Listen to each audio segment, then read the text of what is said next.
कलीसिया का उठा लिया जाना अर्थात रैप्चर और उसके लिए हमारा तैयार होना, यह हमारे आज के संदेश का मुख्य विषय है।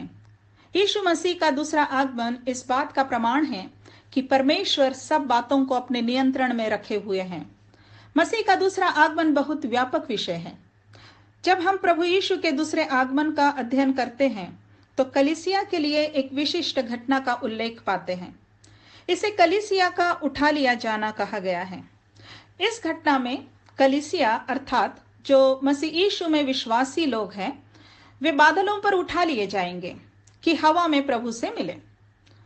पहला थिस्सलुनीकियों अध्याय 4 के 15 से 18 वचन में और पहला कुरिन्थियों अध्याय 15 के 50 से 54 वचनों में इस घटना का वर्णन मिलता है।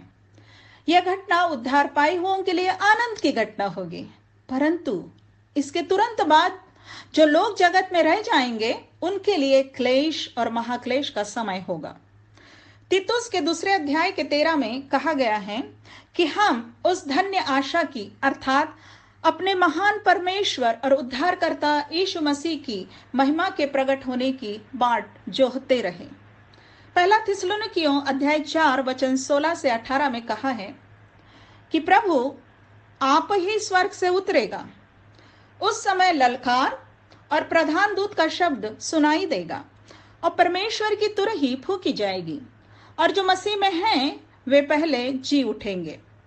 तब हम जो जीवित और बचे रहेंगे उनके साथ बादलों पर उठा लिए जाएंगे कि हवा में प्रभु से मिले और इस रीति से हम सदा प्रभु के साथ रहेंगे।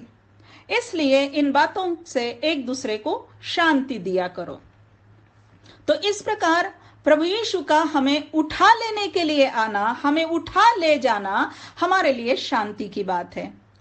हमारे लिए बहुत बड़ा आनंददायक परिवर्तन होगा, जगह का परिवर्तन होगा हमारे लिए कि फिर हम इस पाप से भरी, क्लेशों से भरी, आंसुओं से भरपूर इस पृथ्वी पर नहीं रहेंगे। हम बादलों पर उठा लिए जाएंगे कि नीले आसमान के पार ले जाए जाएं। हमारे लिए समय का ऐसा परिवर्तन होगा कि फिर हम सदा अर्थात अनंत काल के लिए अपने प्रभु के साथ रहेंगे उन जगहों में जिन्हें वह अपने पिता के घर में हमारे लिए बना रहा है, तैयार कर रहा है। जैसे कि यूहन्ना 14 के वचन 2 और 3 में स्वयं यीशु ने अपने शिष्यों को आश्वासन दिया है। हमारे शरीरों के लिए ऐसा परिवर्तन होगा कि पहला कुरिन्थियों 15 अध्याय के 50 से 53 इन वचनों के अनुसार जो मसीह में मरे हुए हैं वे अविनाशी दशा में उठाए जाएंगे और हम जो जीवित रहेंगे हम बदल जाएंगे। हमारी नाशवान देह अविनाश को पहन लेगी और हमारी मरणहार देह अमरता को पहन लेगी और यह क्षण भर में पलक मारते ही होगा। कितना अच्छा होगा। पहला यूहन्ना 3 अध्याय के दूसरे वचन में कहा गया है कि अब तक यह प्रकट नहीं हुआ है कि हम क्या कुछ होंगे। इतना जानते हैं कि जब वो प्रकट होगा तो हम भी उसके समान होंगे, क्योंकि उसको वैसा ही देखेंगे जैसा वो है। कितनी अद्भुत आशा, कितनी विलक्षण होगी वो घटना। हमें इस महिमा में घटना में अवश्य शामिल हो जाना चाहिए। इस घटना को इंग्लिश में रैप्चर कहा जाता है। यह इंग्लिश शब्द लैटिन शब्द से आया है जिसका अर्थ लेकर चले जाना, ले जाना, उठा ले जाना या दूर हटा लेना होता है। तो प्रभु आएगा और हमें रैप्चर कर लेगा। इसका मतलब हमें लेकर चला जाएगा, हमें ले जाएगा, हमें उठा ले जाएगा, हमें इस पृथ्वी से दूर हटा ले जाएगा। अब प्रश्न है कि यह कब होगा? तो इसका उत्तर है कोई नहीं जानता। मत्ती 24:26 में यीशु ने कहा है, उस दिन और उस घड़ी के विषय में कोई नहीं जानता, न स्वर्ग के दूत और न पुत्र, परंतु केवल पिता। इस प्रकार कलीसिया को उठा लेने के लिए यीशु का आना अचानक होगा, अकस्मात होगा। पवित्र शास्त्र कहीं भी हमें नहीं कहता कि हम उस दिन और घड़ी की खोज पड़ताल करें, परंतु यही कहता है कि हम जागते रहें और तैयार रहें। मसीह यीशु का पृथ्वी पर प्रकट रूप से आना, इसका समय तो जाना जा सकता है। यह उन घटनाओं के आधार पर जाना जा सकता है जो प्रकाशित वाक्य के अनुसार अंतिम दिनों में निश्चित रूप से तय होना है। हम मत्ती 24 की ओर ध्यान देते हैं। मत्ती 24 में प्रभु यीशु ने उन बातों को बताया है जिन्हें अंतिम दिनों के चिन्ह के रूप में लिया जाता है। तथापि याद रखें कि ये बातें यीशु ने शिष्यों के द्वारा वचन 3 में पूछे गए 3 प्रश्नों के उत्तर में कही थी। अर्थात वचन 3 में, मत्ती 24 के 3 में जो शिष्यों ने पूछा था, उसमें 3 प्रश्न थे। पहला, हमें बता कि ये बातें कब होगी। अर्थात जो बातें यीशु ने वचन 2 में मंदिर के विनाश के विषय में कही थी, शिष्य उसके विषय में जानना चाह रहे थे कि कब होगी। फिर दूसरा प्रश्न, और तेरे आने का। और तीसरा प्रश्न, और जगत के अंत का क्या चिन्ह होगा। संभवतः चेलों ने अपने प्रश्नों में अंतर नहीं समझा होगा और यीशु ने भी उनके तीनों प्रश्नों का मिला जुला उत्तर दिया। उन चिन्हों में सबसे पहले उसी सदी में होने वाले यरूशलेम के और मंदिर के विनाश की ओर संकेत था, जिसके द्वारा यहूदी जाति संपूर्ण रीति से तीतर बीतर हो जाने वाली थी। और ये बातें सचमुच सन 70 में पूरी हो गई। इसी के साथ ही मत्ती 24 में यीशु ने शिष्यों को जगत के अंतिम दिनों के चिन्ह भी बताए। उन चिन्हों को देखा जाए तो अंत में 2 अद्भुत घटनाओं का संकेत मिलता है। अंत में 2 अद्भुत घटनाएं होंगी, इसका संकेत मिलता है। वचन 30 में यीशु ने कहा, तब मनुष्य के पुत्र का चिन्ह आकाश में दिखाई देगा और तब पृथ्वी के सब कुलों के लोग छाती पीटेंगे और मनुष्य के पुत्र को बड़ी सामर्थ और ऐश्वर्य के साथ आकाश के बादलों पर आते देखेंगे। यह सचमुच अंत का अंत होगा। परंतु इसके साथ ही यीशु के पृथ्वी पर प्रकट रूप से दूसरे आगमन की इस घटना की ओर संकेत करने के साथ साथ ही मत्ती 24 में यीशु ने किसी ऐसी घटना का भी संकेत दिया है जिसमें किसी किसी को अचानक उठा लिया जाएगा और किसी किसी को छोड़ दिया जाएगा। और यीशु ने उस अचानक होने वाली घटना के लिए अपने शिष्यों को संभावित खतरे से सावधान किया है। मत्ती 24 के 40 और 41 वचन देखिए। इन वचनों के अनुसार यह अचानक होने वाली घटना इस प्रकार होगी कि उस समय 2 जन खेत में होंगे, एक ले लिया जाएगा और दूसरा छोड़ दिया जाएगा। 2 स्त्रियां चक्की पीसती रहेंगी, एक ले ली जाएगी और दूसरी छोड़ दी जाएगी। अब आज जबकि हमारे पास पूरा नया नियम है, तो हम जानते हैं कि यह संकेत कलीसिया के उठा लिए जाने की घटना की ओर है। तो हमारे सामने 2 घटनाओं का स्पष्ट उल्लेख है। पहली घटना कलीसिया का उठा लिया जाना और दूसरी घटना यीशु का दोबारा पृथ्वी पर प्रकट रूप में आना।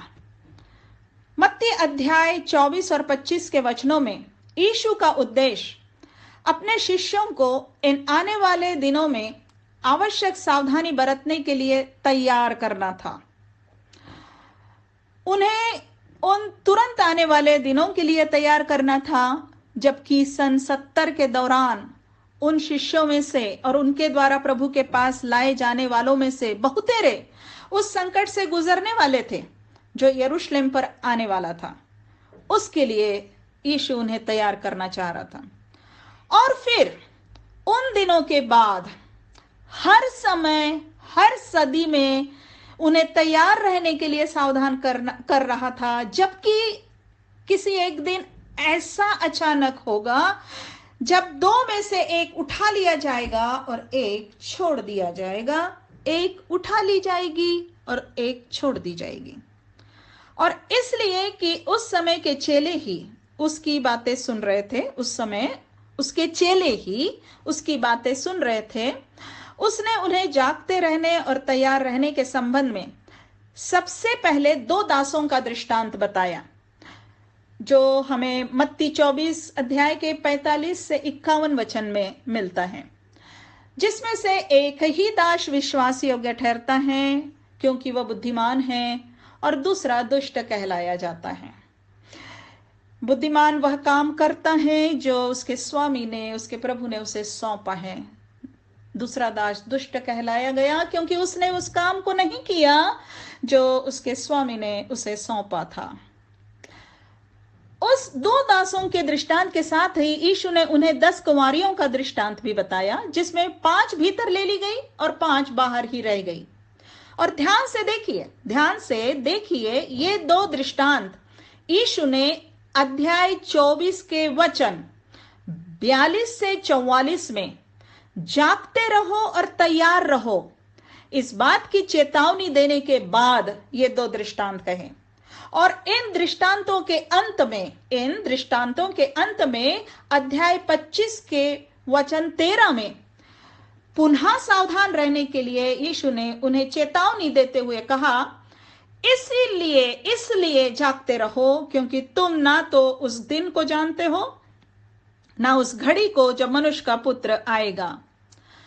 हमें पवित्र शास्त्र के अनुसार यह बात ध्यान में रखना होगा कि यीशु का दृश्य रूप से इस पृथ्वी पर आना और यीशु का अपनी कलीसिया को अपने पास हवा में उठा लेने के लिए आना, इसमें अंतर है।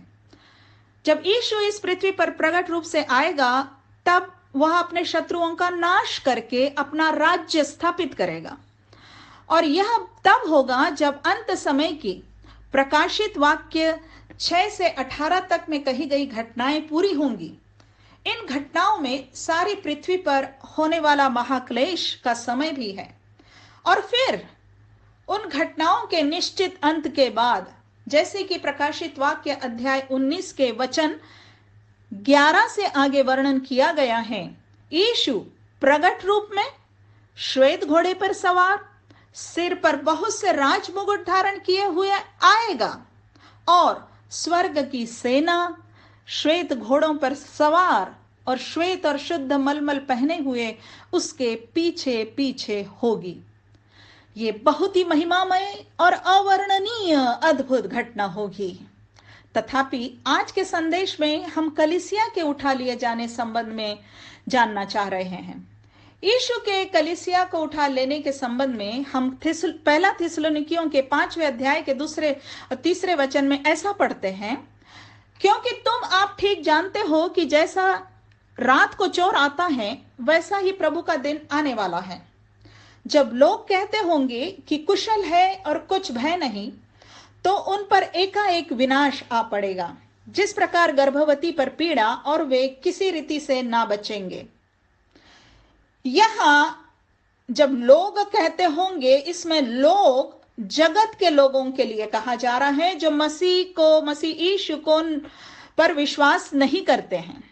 ये उनके लिए कहा जा रहा है कि उन पर यह दिन अचानक चोर के समान आ जाएगा और फिर विनाश आ पड़ेगा, अर्थात कलीसिया को उठा लिए जाने के बाद जो पृथ्वी पर रह जाएंगे, उनके लिए विनाश के दिन आरंभ हो जाएंगे, फिर वे उन दिनों से बच नहीं पाएंगे।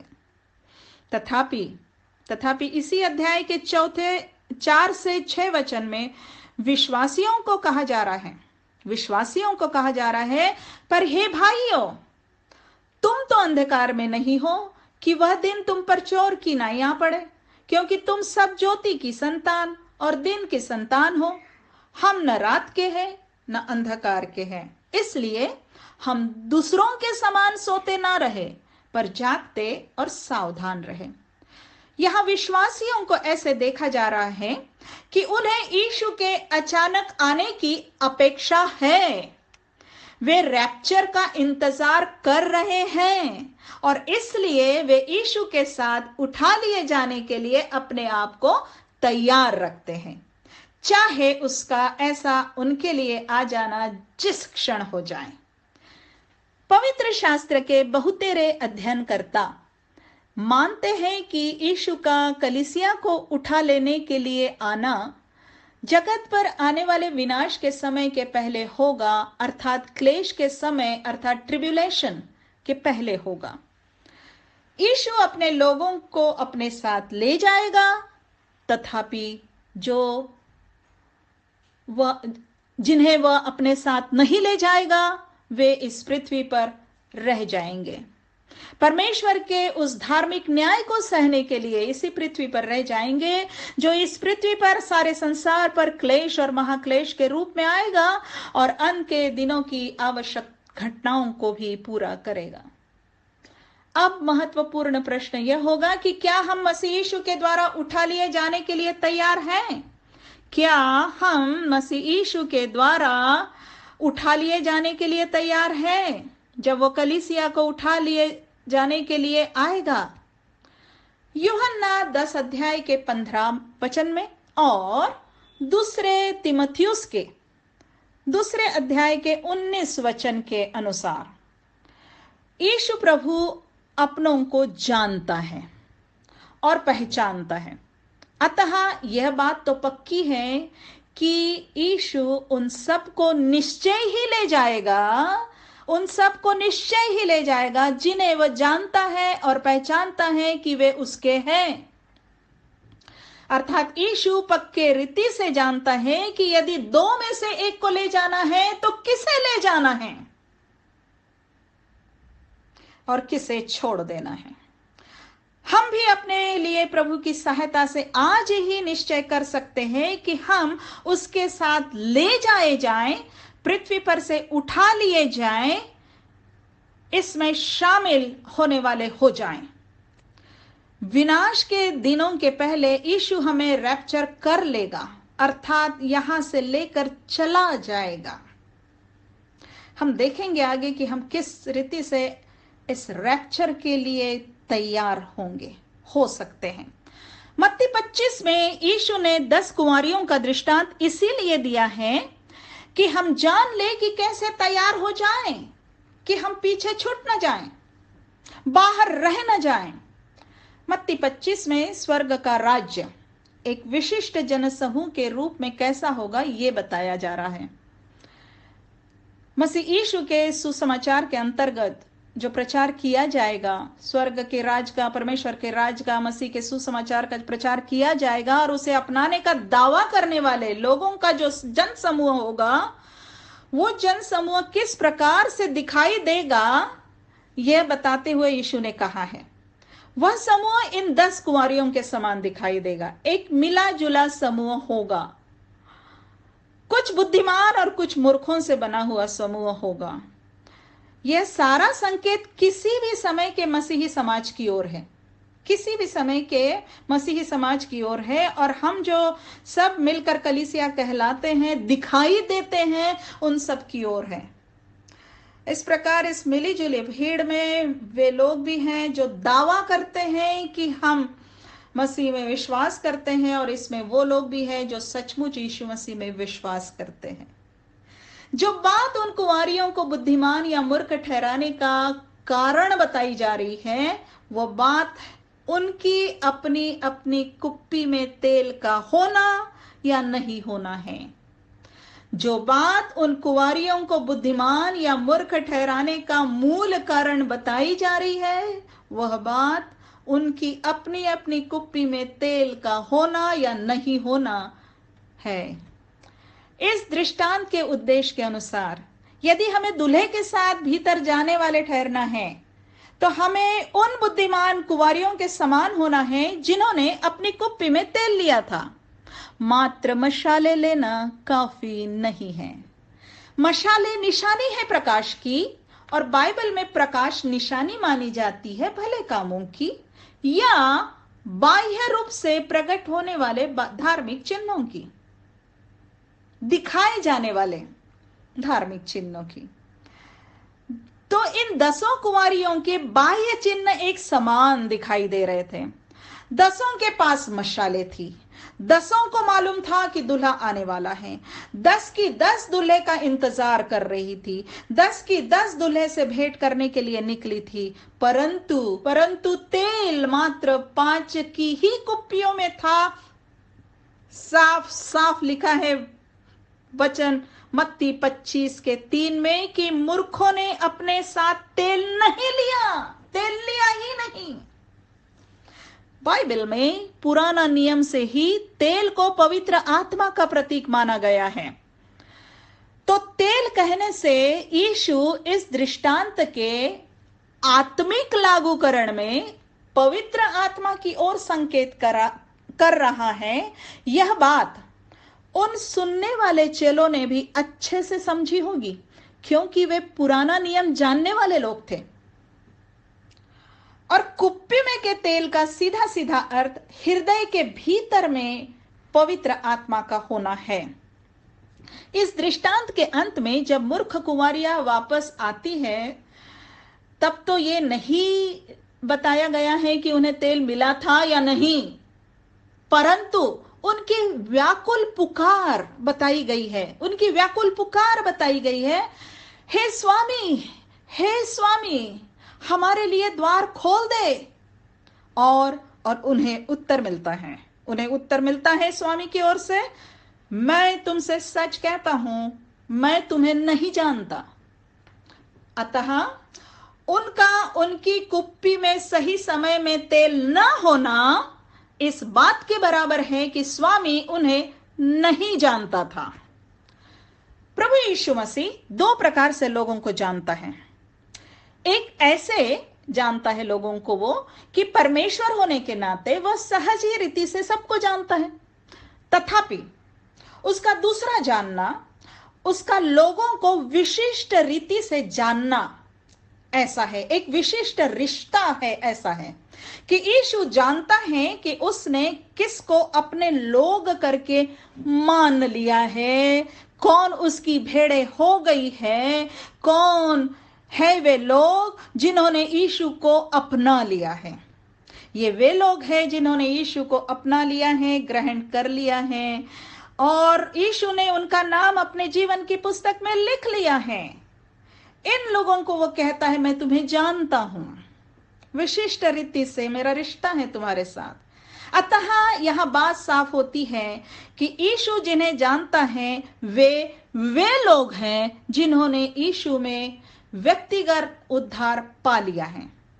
इस अर्थ के अनुसार देखें तो मत्ती 24 इसके 40 और 41 वचन में जो एक ले लिया जाएगा और एक ले ली जाएगी, वो होंगे जिन्होंने उद्धार पा लिया है।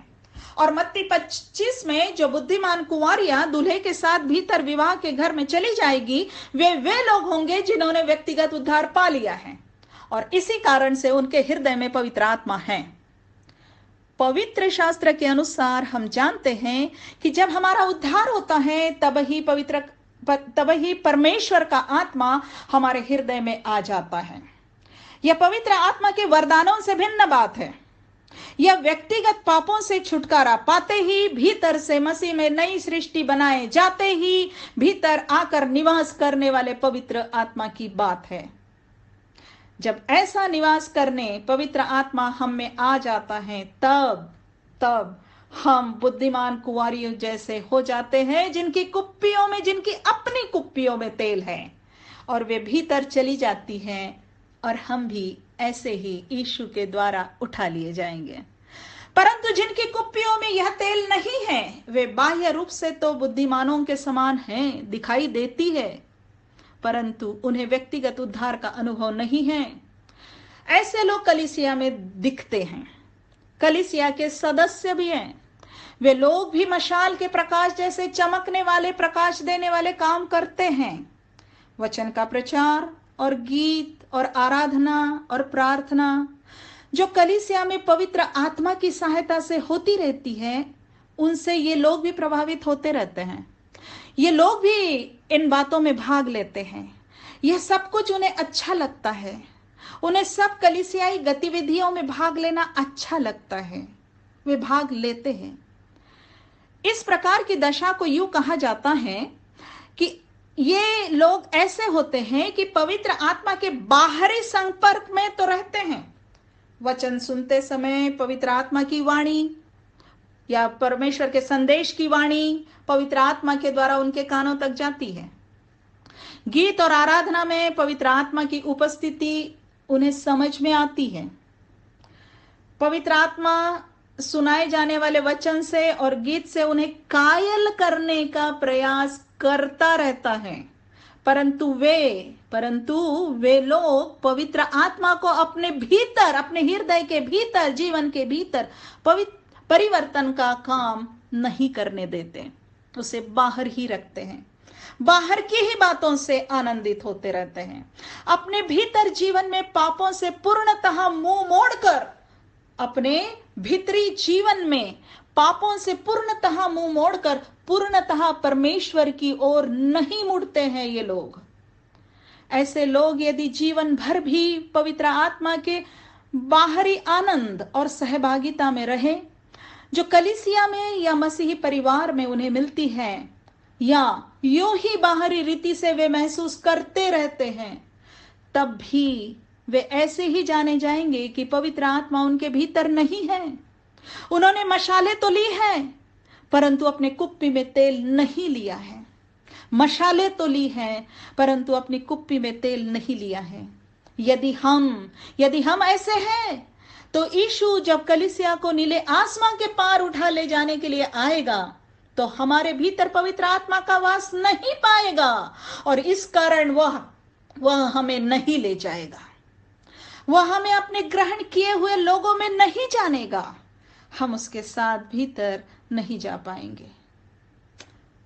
प्रियो, 3 बातें हैं जिससे हम आज निश्चित हो सकते हैं कि हमारे कुप्पी में तेल है, अर्थात हमारे भीतर पवित्र आत्मा का निवास है। 3 बातें। अंतर्मन का अनुभव, पहली बात अंतर्मन का अनुभव, दूसरी बात आज्ञा पालन का जीवन, तीसरी बात अविरल शुद्धता और स्थिरता का जीवन। पहली बात है अंतर्मन का अनुभव। अंतर्मन का वह अनुभव आपके पास है कि आप स्वयं जानते हैं कि आपके जीवन में एक समय ऐसा आ चुका है कि उस समय से आपने यीशु को अपना व्यक्तिगत उद्धारकर्ता और प्रभु ग्रहण कर लिया है। यह अंतर्मन का अनुभव आपके पास है। यदि आपको यह अनुभव हो गया है कि आपने अपने पापों से पश्चाताप किया है और परमेश्वर की ओर से क्षमा का अनुभव अपने अंतर्मन में प्राप्त कर लिया है, तो आपका यह अनुभव पवित्र आत्मा के द्वारा ही आपको दिया गया है और पवित्र आत्मा आपके भीतर वास करता है। और जैसे कि इफिसियों 2:1 में कहा गया है, परमेश्वर ने आपको पापों में मरे हुए होने की दशा से जिला दिया है और परमेश्वर ने आपको उद्धार और मसीह में नया जीवन दे दिया है। और ये सब कुछ हुआ है, यह अनुभव आपको अंतर्मन में हुआ है, तो इसके द्वारा आप निश्चित रीति से बता सकते हैं कि उस घटना के पहले आपका जीवन कैसे प्रभु से दूर था और उस उद्धार की घटना के बाद से कैसे मसीह के साथ आपका जीवन हो गया है। आपका यह व्यक्तिगत अंतर्मन का अनुभव ही आपको आपके भीतर पवित्र आत्मा देता है। यही आपका व्यक्तिगत अंतर्मन का अनुभव आपको आपके भीतर पवित्र आत्मा देता है। परमेश्वर इस अंतर्मन के अनुभव के द्वारा आपके अंतर्मन में अपना पवित्र आत्मा वास करने भेज दिया होता है और यीशु इस बात को जानता है और वो आपको अपने कहकर पहचानता है। दूसरी बात जो आपको बताएगी कि आपके कुप्पी में तेल है, वह है आज्ञा पालन का जीवन। आज्ञा पालन का जीवन कि उद्धार के बाद से आपके भीतर प्रभु की आज्ञा का पालन करने की चाहत और लगाव है और आपको आदत हो गई है आज्ञा पालन करने की। जैसे कि प्रभु ने यूहन्ना 14:15 में कहा है कि यदि तुम मुझसे प्रेम रखते हो तो मेरी आज्ञाओं को मानोगे। जब कभी आप आज्ञा पालन में चूक जाते हैं, होता है, हम इस शरीर में हैं तब ये होता है, तो आप अपने आप को तुरंत, अपने पाप को तुरंत मानकर प्रभु से क्षमा मांगते हैं और आत्मा के अनुसार चलने की सहायता भी प्रभु से मांगते हैं। आत्मा के द्वारा फिर चलाए चलते हैं, आत्मा के अनुसार चलते हैं। आपका ऐसे समर्पित आज्ञाकारिता का जीवन आपके भीतर रहने वाले पवित्र आत्मा के द्वारा ही निर्माण होता है। आपके भीतर पवित्र आत्मा है, आपकी कुप्पी में तेल है। तीसरी बात है अविरल शुद्धता और स्थिरता। इसके द्वारा आप जान सकते हैं आपकी कुप्पी में तेल है कि नहीं। अविरल का अर्थ होता है निरंतर। तो उद्धार के बाद आप स्वयं जानते हैं कि आपके भीतर प्रभु यीशु मसीह निरंतर अपने वचन से शुद्धता का काम कर रहा है। आप पवित्र किए गए हैं उद्धार के समय और पवित्र होने के लिए बुलाए गए हैं। यह पवित्रीकरण जीवन भर चलता है, जैसे कि इफिसियों 5 अध्याय वचन 26 और 27 में बताया गया है कि प्रभु यीशु कलीसिया को अर्थात अपने उद्धार पाए हुओं को अपनी दुल्हन के रूप में वचन के द्वारा तेजस्वी, पवित्र और निर्दोष बनाने का काम करता है। यदि आप देखते हैं कि आप ऐसे समर्पित हैं कि वचन को आप में ऐसा, वचन आपको अंदर से ऐसा बना रहा है, यदि आप बनते जा रहे हैं वचन से शुद्ध, यदि आप प्रभु को अपने जीवन में निरंतर शुद्धता का काम करने दे रहे हैं और आप अविरल निरंतर उसमें स्थिर है, यदि आप मसीह से पीछे नहीं हट रहे हैं, फिर आप जानबूझकर आदतन पाप में और सांसारिकता में नहीं जा रहे हैं, तो आपके भीतर ये सब कुछ आपके भीतर का पवित्र आत्मा कर रहा है। यदि आप अंश अंश करके उसके तेजस्वी रूप में बदलते जा रहे हैं, यदि परमेश्वर आपके जीवन में काम कर रहा है, तो पवित्र आत्मा आपके भीतर से काम कर रहा है और आप यीशु को अंत तक थामे हुए रहने के लिए अपने आप को दृढ़ता से समर्पित कर चुके हैं और परमेश्वर निश्चय ही अपना ये काम आप में पूरा करेगा। आपके भीतर ये सब कुछ पवित्र आत्मा कर रहा है, पवित्र आत्मा आपके भीतर होकर कर रहा है। तो इससे पता चलता है कि आप मात्र बाह्य रूप से पवित्र आत्मा के प्रभाव को मानकर उसमें उल्लासित और उछलते कूदने वाले जन नहीं हैं, परंतु पवित्र आत्मा आपके भीतर काम करता है। आप अंतर्मन से मसीह यीशु के साथ क्रूस पर चढ़ाए हुए हैं और ऐसे ही समर्पित रहना चाहते हैं अंत तक, और परमेश्वर आपकी सहायता करता है और आप समर्पित रहते हैं और परमेश्वर आपकी सहायता करता है और यीशु आपको जानता है। प्रभु यीशु का 10 कुंवारियों वाला दृष्टांत यही कहना चाह रहा है कि जिनके भीतर इस प्रकार पवित्र आत्मा है, वे बुद्धिमान कुंवारियों के समान दुल्हे के साथ भीतर ले ली जाएगी। ऐसे लोग मसीह के द्वारा उठा लिए जाएंगे कि नीले आसमां के पार जाएं और सदा उसके साथ रहे। प्रकाशित वाक्य 22:10 में कहा गया है कि समय निकट है। कलीसिया के आरंभ से ही अपेक्षा की गई है कि कलीसिया प्रभु के आने के समय को निकट समझे। यह एक आवश्यक गुण माना गया है कलीसिया का, अर्थात उद्धार पाए हुए लोगों का, कि वह अपने प्रभु के द्वारा उठा लिए जाने को तैयार रहते हैं, जागते रहते हैं और हर एक की तैयारी आरंभ होती है अंतर्मन के अनुभव से। यदि आपको कभी ऐसा अंतर्मन के परिवर्तन का अनुभव नहीं हुआ है, तो आज अपने आप को प्रभु को सौंप दीजिए, यीशु से पापों की क्षमा और उद्धार मांग लीजिए। आज उद्धार का दिन है। प्रभु कभी भी आ जाएगा और जो अपने हैं उन्हें उठा लेगा। आप रह न जाओ पीछे, नीचे पृथ्वी पर छुट न जाओ, जहां विनाश के दिन आएंगे। फिर अंत में आपका ध्यान एक खास बात की ओर ले जाना चाहूंगी। हम जानते हैं कि यीशु के शिष्य और प्रेरित यूहन्ना ने ही प्रकाशित वाक्य लिखा है। उसने ही यूहन्ना रचित सुसमाचार और यूहन्ना की 3 पत्रियों को भी लिखा है। इन पुस्तकों के लिखने के समय को जैसे बताया जाता है, उसके अनुसार यूहन्ना ने पहले प्रकाशित वाक्य लिखा और उसके बाद सुसमाचार लिखा, यूहन्ना का सुसमाचार, और फिर 3 पत्रियों को लिखा, यूहन्ना की 3 पत्रियां।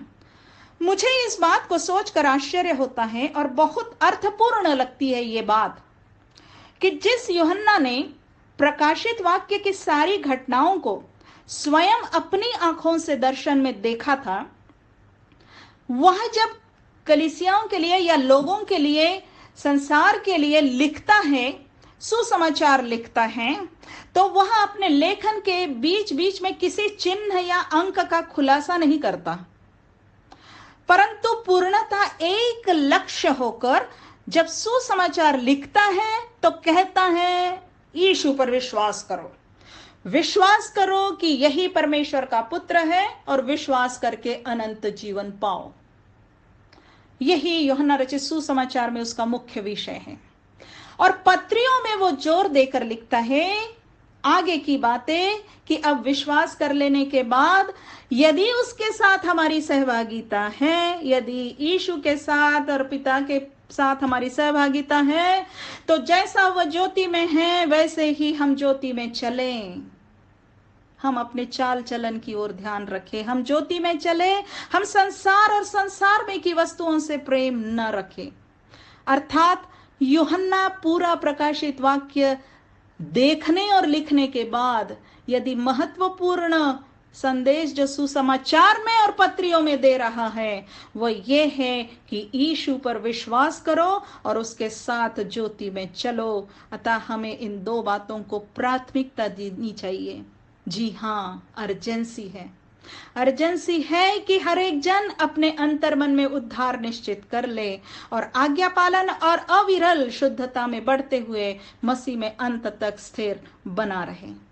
और जैसे यूहन्ना पहली पत्री के 3 अध्याय के वचन 2 और 3 में हमसे कहता है, हम याद रखें कि हमारा प्रभु प्रकट होगा और जब वह प्रकट होगा तब हम उसके समान होंगे, क्योंकि उसको वैसा ही देखेंगे जैसा वह है। और यूहन्ना हमसे अपेक्षा करता है, परमेश्वर का वचन हमसे अपेक्षा करता है कि और हम इस अपेक्षा में खरे उतरे कि जो कोई उस पर यह आशा रखता है कि वह अपने आप को वैसा ही पवित्र करता है जैसा वह पवित्र है। जो कोई अपने प्रभु के प्रकट होने की और जब वो प्रकट होगा तब हम उसके समान होंगे यह आशा रखता है, तो वह अपने आप को वैसा ही पवित्र रखता है जैसा वह पवित्र है। हम यदि ऐसे जन बने हुए हैं तो हम अवश्य ही उन बुद्धिमान कुंवारियों के समान हैं जो अपने प्रभु के साथ ले जाएंगे। हम उनमें से एक होंगे, उन 2 में से एक होंगे जो उठा लिया जाएगा या उठा ली जाएगी जब यीशु प्रभु अपनी कलीसिया को उठा लेने के लिए आएगा। मैं शांति राउटे परमेश्वर पिता से प्रार्थना करती हूँ कि उसके वचन के इस संदेश को